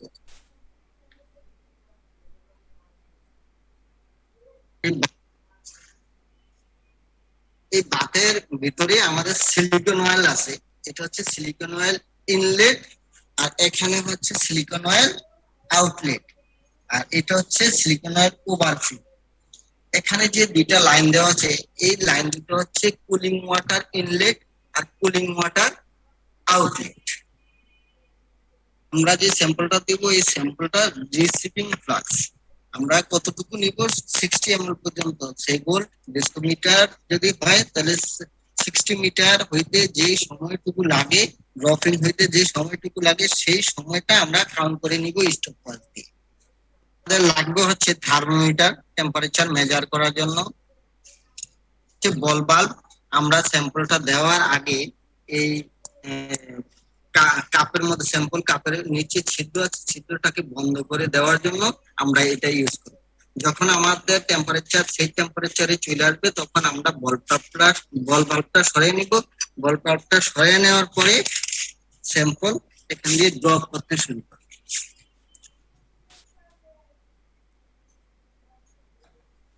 টেম্পারেচার সেট করে দিই। টেম্পারেচার এখন যেটা দেখাচ্ছে এটা রুম টেম্পারেচার, আমরা টেম্পারেচার সেট করে দিব। টেম্পারেচার সেট করতে টেম্পারেচার নবের মধ্যে যদি আমি চাপ দেই এখানে আস্তে আস্তে কত টেম্পারেচারে দিব সেটাতে আমি নিয়ে যাব।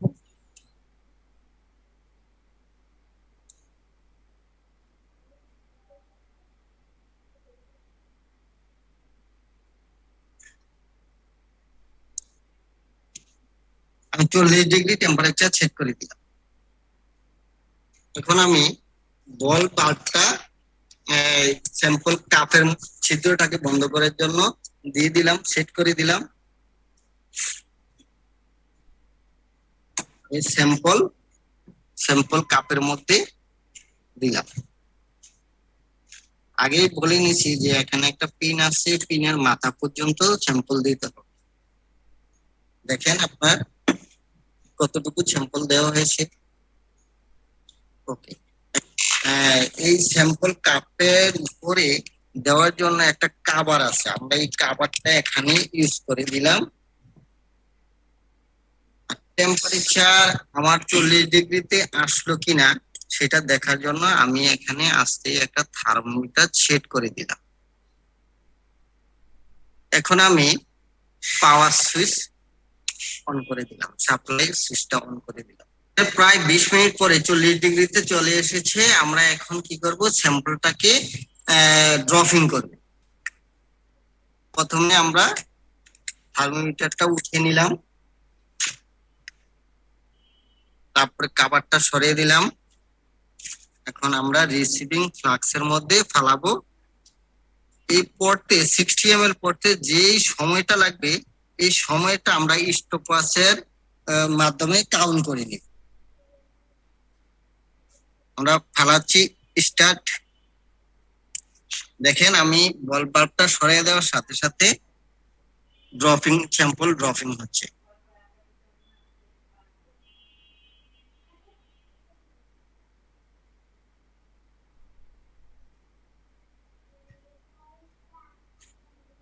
পুরোটা টাইম কাউন্ট করে দেব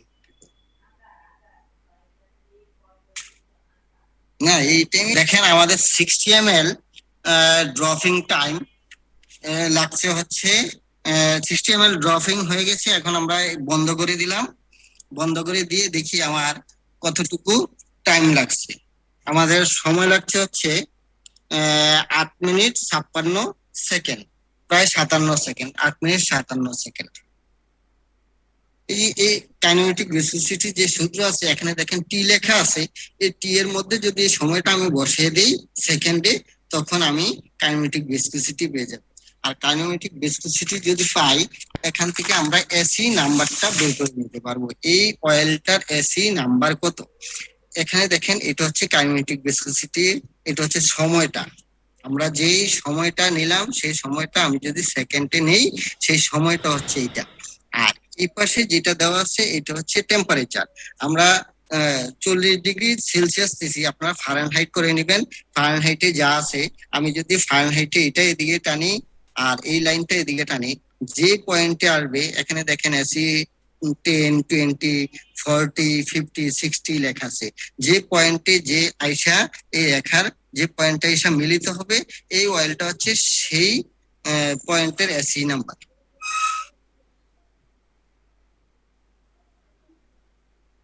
আমরা এখন যে এক্সপেরিমেন্টটা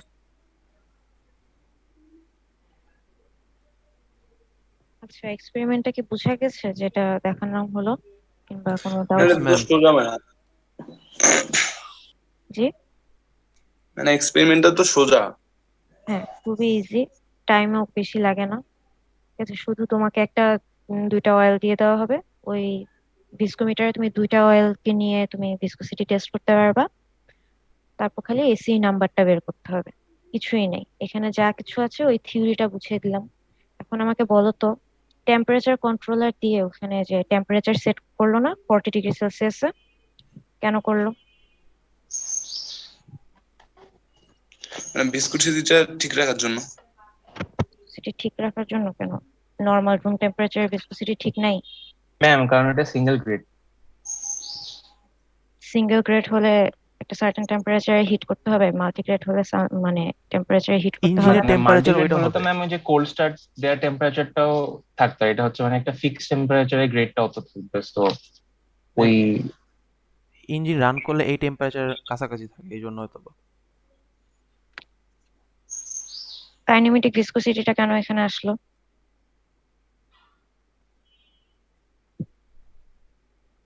এখানে শুধু কাইনেমেটিক ভিসকোসিটি দিয়ে কেন আমি ক্যালকুলেট করলাম বলতো? মানে কারণ এটা মানে কত তাড়াতাড়ি ঢালা যাচ্ছে ওইটা পরিমাপ করার জন্য। হ্যাঁ, কজ কাইনেমেটিক ভিসকোসিটিটা কি ছিল? অল্প পড়ছে। গ্র্যাভিটেশনাল ফোর্সের উপর ডিপেন্ডেন্ট ছিল। তো আমি কি করতেছি, ওই যে ভিসকোমিটার ছিল সেখানে একটা কাপ থেকে যে অরিফিস দিয়ে পড়তেছে সেখান থেকে পড়তে কত টাইম হচ্ছে, পোর হতে কত টাইম হচ্ছে, ঢালতে কত টাইম হচ্ছে, এ কারণে আমরা কাইনেমেটিক ভিসকোসিটি নিলাম। আর এখানে যে গ্রেডিংটা করা হয় এসি, এসি 30, 40, এগুলো কিভাবে করা হয়, কি যে একটা সার্টেন টেম্পারেচার রাইজ করে নেওয়া হয় কেন? এখন ধরো রুম টেম্পারেচার আমি যে অয়েলটা নিয়েছি, ওই টেম্পারেচারে যদি তুমি ওই অরিফিস দিয়ে বিন্দু বিন্দু করে যখন অয়েলটা পড়বে, টেম্পারেচারটা যদি কম থাকে, পড়তে অনেক টাইম লাগবে না? তুমি রিডিং পাবা, ঠিকই রিডিং পাবা। এখানে তো টেম্পারেচার ভার্সেস ইয়ের দেওয়াই আছে।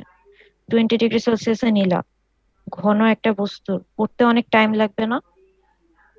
টাইমটা সেভ করার জন্য আমরা কি করলাম, একটু সার্টেন টেম্পারেচার এটার টেম্পারেচার হাই করে দিলাম, অয়েলটা একটু থিন হলো, তাহলে হচ্ছে ওই অরিফিস দিয়ে পড়তে একটু কম টাইম লাগলো। সেই টাইম থেকে আমি ইজিলি বের করে ফেলতে পারলাম কি যে তার গ্রেডটা কত আছে।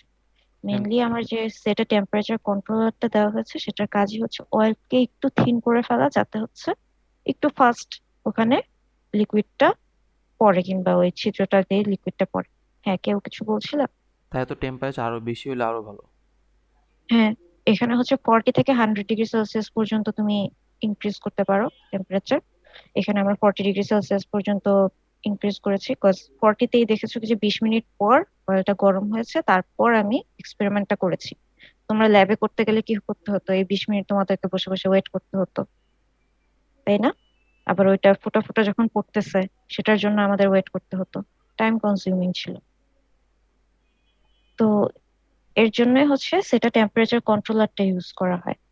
আর স্ট্যান্ডার্ডটা এরকম করে দেওয়া হয়েছে কি যে আমার 60 ml অয়েলটা পড়তেই কত সময় লাগবে সেই সময়টা নিতে হবে, এবং সেই সময়টাকে কি বলে, সেবোল্ট ইউনিভার্সাল সেকেন্ড বলে। এখন যদি তোমাকে কোশ্চেনে আসে কি যে সেবোল্ট ইউনিভার্সাল সেকেন্ড কি, এটা হচ্ছে নর্মালি কোনো ভিস্কোমিটার, সেবোল্ট ভিস্কোমিটারের মধ্যে যদি আমি একটা অয়েল টেস্ট করতে চাই, সে অয়েলটা অরিফিস দিয়ে 60 ml পর্যন্ত অয়েল পড়তে যে পরিমাণ সময় লাগে সেকেন্ডে যদি আমি সেটা নিই, তাহলে সেই সেকেন্ডটাকে বলা হয় সেবোল্ট ইউনিভার্সাল সেকেন্ডস। যে সেকেন্ডটা পেলাম সেই সেকেন্ড ভার্সেস আমি যদি টেম্পারেচারের গ্রাফটার মধ্যে আমি প্লট করি, যে পয়েন্ট পাবো সেই পয়েন্ট থেকে আমি অয়েলের গ্রেড কত আছে এটা বের করে ফেলবো। ঠিক আছে, তো এক্সপেরিমেন্ট এতটুকুই। তোমাদেরকে যে কয়টা স্যাম্পল অয়েল দেওয়া হতো, ওটা কত ডিগ্রি সেলসিয়াস তুমি স্যাম্পল অয়েলটাকে টেম্পারেচার রাইজ করেছো সেটা এখানে লিখবা। ডিগ্রি সেলসিয়াসে ছিল না ফারেনহাইটে ছিল, সেটাকে কনভার্ট করে নিবা। তারপর রেকর্ডেড টাইম, স্টপ ওয়াচে ওই যে টাইমটা রেকর্ড করলে সেটা রেজাল্টস এর মধ্যে লিখতে পারো হচ্ছে কাইনেমেটিক ভিসকোসিটি কত এসেছে সেটা এখানে লিখলা, এন্ড রিমার্কস এ দিয়ে দিবা তোমার অয়েলের গ্রেডটা কত, এসএ 30 এসএ 40। তোমরা যে ভুল করো, তোমরা মনে করো এসএ ইজ 30 এসএ ইজ 40 দিয়ে তোমরা অ্যান্সার করো। এসি এর সামনে পিছনে কিছু থাকবে না, শুধু এসি তারপর একটা নাম্বার থাকবে। যখনই কোনো অয়েলের গ্রেডিং করতে যাব তখনই কি হবে, ডিরেক্ট বলবো কি যে এটা এসি 60 নাম্বার, মানে তোমার অয়েলের গ্রেড কত আসছে জিজ্ঞেস করলে বলবা এসি 60। এর মাঝখানে কোনো ইজ এন্ড কিচ্ছু আসবে না। ঠিক আছে, এসি 60 এসি 40 এসি 50 এরকম আসবে। তো ভিসকোসিটি টেস্টটা এতটুকুই, এখানে আর কিছু নাই তেমন। তো তোমাদের যে জিনিসটা করতে হয় ওই যে শুরুতে বললাম ল্যাব রিপোর্ট লিখতে হয়। ল্যাব রিপোর্টটা কি? ল্যাব রিপোর্ট হচ্ছে তোমরা যে এই যে এক্সপেরিমেন্টটা করতে আগে যেরকম কি করতা, সেশনাল করলে কলেজে থাকতে একটা জমা দিতে হতো না, রিপোর্ট জমা দিতে হতো না? মানে ওই যে নেম অফ দ্য এক্সপেরিমেন্ট, তারপর যন্ত্রপাতি ওই রকম। হ্যাঁ, ওগুলোর মধ্যে এখন কি থাকবে, একটা কভার পেজ থাকে, আর হচ্ছে লিখবা নেম অফ দ্য এক্সপেরিমেন্ট। একটা অফসেট পেপারের মধ্যে সুন্দর করে লিখে ফেলবা name of the experiment, objective, specimen কি নিয়েছি, কি যে different types of liquid substance নিয়েছি, প্রসিডিউর, এগুলো কিছু লেখার দরকার নেই। ডিরেক্ট চলে যাবে হচ্ছে ইকুয়েশন অথবা ক্যালকুলেশনে। ক্যালকুলেশনে কি করবা কি যে একটা টাইম, কত টাইম ওখানে পেয়েছিলা, 8 মিনিট 57 সেকেন্ড পেয়েছিলা, সেটাকে সেকেন্ডে কনভার্ট করবা, কনভার্ট করে নিয়ে কাইনেমেটিক ভিসকোসিটিটা কত আছে সেটা আমরা বের করবো। তারপর টেবিলে চলে যাবা, টেবিলে স্যাম্পলের নাম লিখবা, তারপর এই জিনিসটা কমপ্লিটলি করে নিয়ে তারপর এখান থেকে গ্রেডটা কত আসে সেটা বের করবা। তোমরা বলো তো, কেউ একজন যদি থাকো, দেখো তো বের করতে পারো কিনা এসি কত ছিল। টাইম বলা ছিল 8 মিনিট 57 সেকেন্ড, আর টেম্পারেচার ছিল 40°C। তাহলে অয়েলটার গ্রেড কত?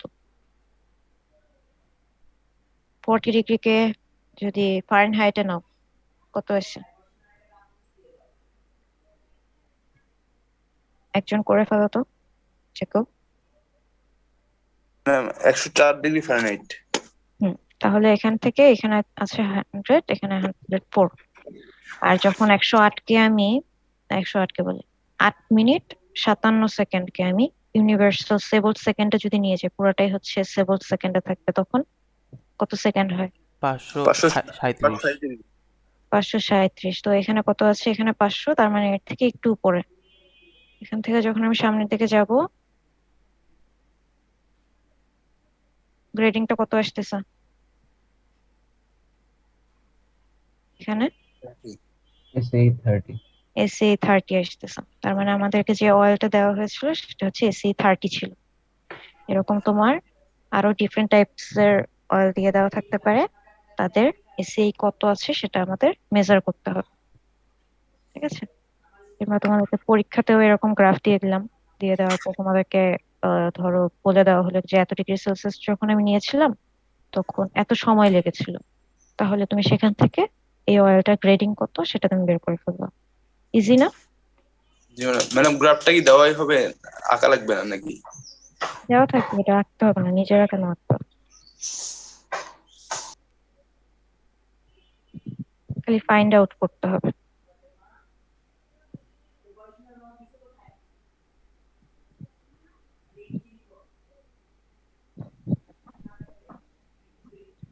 এখন বলো তোমাদের আর কোনো কোশ্চেন আছে কিনা এক্সপেরিমেন্ট রিলেটেড, কিংবা কোনো জায়গায় কোনো টার্ম যেটা আছে বুঝো না এরকম কিছু। ম্যাম এক্সপেরিমেন্টের মধ্যে যে ইকুয়েশন ছিল ওটা কই থেকে আসছে?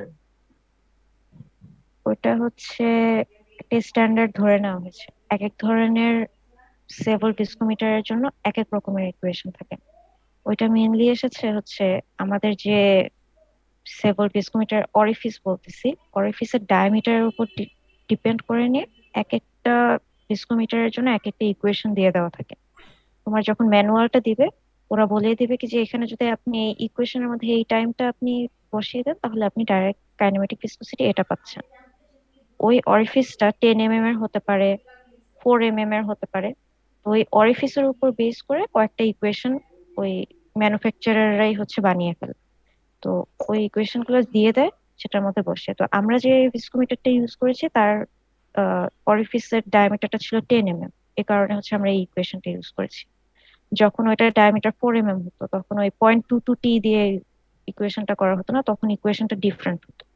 তো এটা হচ্ছে পুরা ভিস্কোমিটারটা কিভাবে কনস্ট্রাক্ট করা হয়েছে তার উপর ডিপেন্ড করে ইকুয়েশনটা। ঠিক আছে? জি ম্যাম ম্যাম। এখানে এক্সপেরিমেন্টে 60 মিলিলিটার নেওয়া কি কোনো বিশেষত্ব আছে? এটা মেইনলি হচ্ছে ভিস্কোমিটারের কাজটাই হচ্ছে একটা স্ট্যান্ডার্ডাইজ ওয়েতে মেজার করবে। এখন ইউনিভার্সাল যেহেতু বলতেছি, তুমি এই দেশে যে ভিস্কোমিটারে মাপতেছো 60 ml নিয়ে মাপতে হবে, তুমি আমেরিকায় যখন মাপবা তখন 60 ml নিয়ে মাপতে হবে, মানে সবাই যাতে একটা নির্দিষ্ট স্ট্যান্ডার্ড ফলো করে।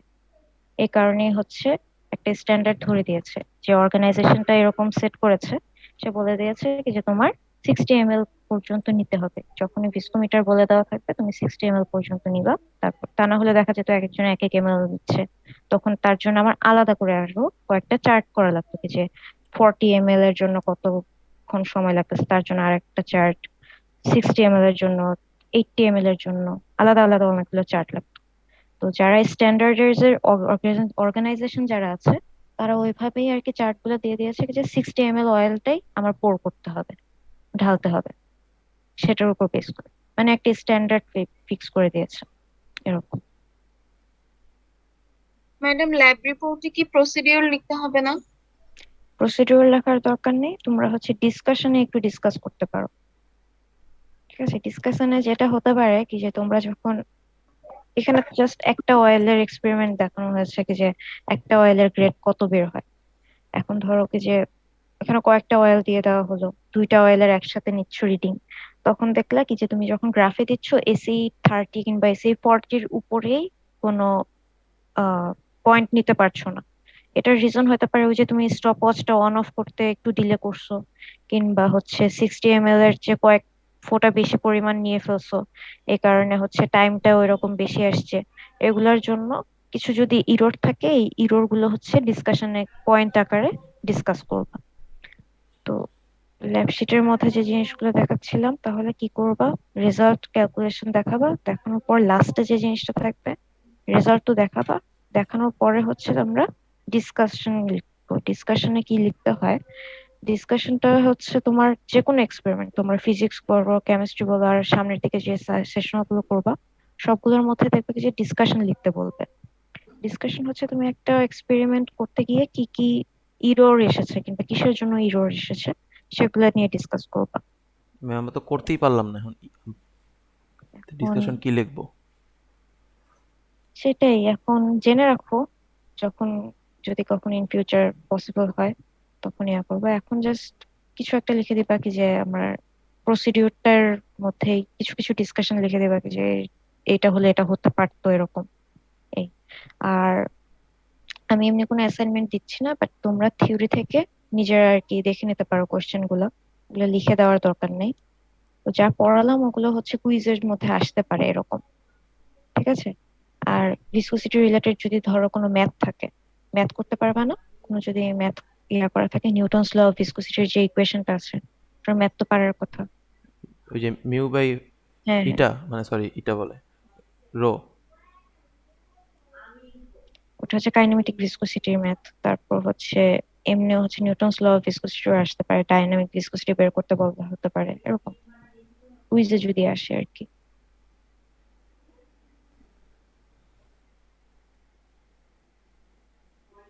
আচ্ছা, ল্যাব রিপোর্টটা কি আজকেই তৈরি করতে হবে না পরে? তোমরা এই জিনিসটা আজকে রেডি করে ফেলো। এই যে মানে আমরা যখন ইয়া করতাম, মানে অফলাইনে যখন ক্লাস হতো, তোমাদের 3 ঘন্টায় ল্যাবে বসে থাকতে হতো, এটা যত ছোট এক্সপেরিমেন্টই হোক। আর ল্যাবে বসেই হচ্ছে ল্যাব রিপোর্টটা জমা দিয়ে যেতে হতো। তোমরা আজকে যেটা করতে পারো, এখানকার যে ইকুয়েশনটা আছে সেটা, আর হচ্ছে এই যে ডাটা টেবিলটা আছে, এই ডাটা টেবিলটা জেনারেট করে জাস্ট জমা দিতে পারো। এটা লিখতে বেশি টাইম লাগবে না, এখনই তোমরা লিখে ফেলতে পারবে। আচ্ছা, এইটুকু করে ফেলে জমা দিতে পারো।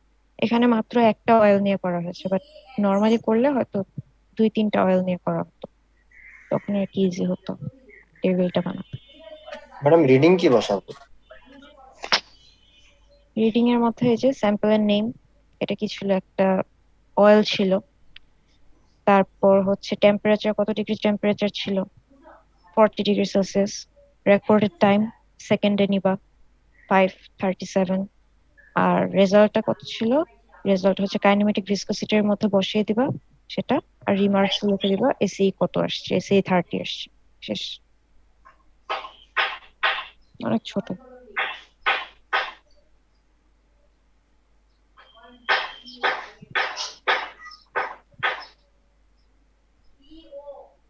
আর ফুল ল্যাব রিপোর্টটা করে কবে জমা দিব? আজকেই পুরোটা করে জমা দিয়ে দাও, বেশি তো কিছু নাই, তাই না? পারবা না আজকে 12টার মধ্যে জমা দিতে? ম্যাডাম ইয়ার গ্রাফ গুলো কি টানবো না? গ্রাফটা হচ্ছে তোমাদেরকে এই ল্যাব শিটটা দিয়ে দেবো ক্লাসরুমে, ওখান থেকে জাস্ট শুধু তোমরা ওই মার্ক করে দিতে পারো, এখানে রেড কোনো ইয়া দিয়ে মার্ক করে দিতে পারো কি যে এই পয়েন্টটা আসছে, এই। অথবা আমি একটু পরে দেখা যাবে কিছু কিছু অয়েল দিয়ে দিলাম, যে অয়েলের আরো 2টা অয়েলের রিডিং আমি দিয়ে দিলাম, তোমরা ওই 2টা অয়েলের জন্য বের করে ফেললা। পারবে না? জি ম্যাম, পারবো। আচ্ছা, তোমাদের ক্লাসরুম খোলা হয়েছে কোনো, কিংবা কোনো ক্লাসরুমে ইয়া করা হয়েছে? 104 এর নাই আমাদের এখন পর্যন্ত কোনো ক্লাসরুম। আচ্ছা, একটা তাহলে ওপেন করে ফেলতে হবে এখনই, দেখি।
আচ্ছা, এখানে তোমাদের চ্যাট বক্সে আমি এটা দিয়ে দিয়েছি, ক্লাস কোডটা দিয়েছি, এখানে তোমরা জয়েন করো সবাই।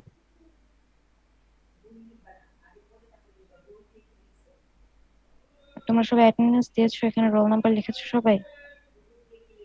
কেউ না লিখে থাকলে লিখে ফেলো, এখান থেকে অ্যাটেন্ডেন্স দেওয়া হবে।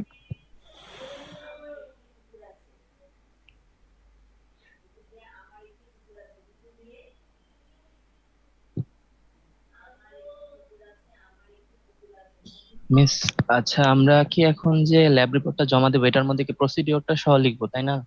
প্রসিডিউর লেখার দরকার নেই, ডিসকাশন সহ লিখবে আর কি। মানে ডিসকাশন, তারপরে হচ্ছে ওই ইকুয়েশনের যে এটা আছে ওইটা লিখবো আর ছক রাখবো। আচ্ছা, ডিসকাশন সবার লাস্টে থাকে, ঠিক আছে? আচ্ছা, একবারে লাস্টে, মানে না ক্যালকুলেশন করে। ছকের পরে হ্যাঁ, নাকি? টেবিলের পরে।